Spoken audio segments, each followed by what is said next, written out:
I'm a magician, Kiran. I want to do some magic for you, okay? I'm from Chennai. So here you see a Rubik's cube. So I just mix this cube like this.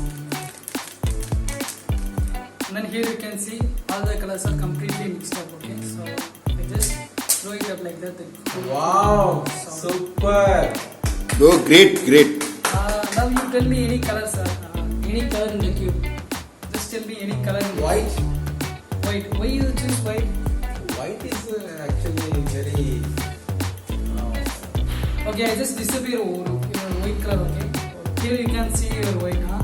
And No. This side also. No. This. No. This. No. And then I just solved your white from behind my back.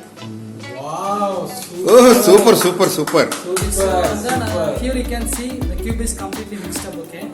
From all the side. How many minutes will take me to solve the whole cube behind my back? Usually more than 1 hour. Sometimes 2 hours also. Depending upon the capability. Okay, the cube is still not mixed up, okay? The cube is just one step to solve. Just watch it closely, okay? Yes. Oh, great. Super. Super.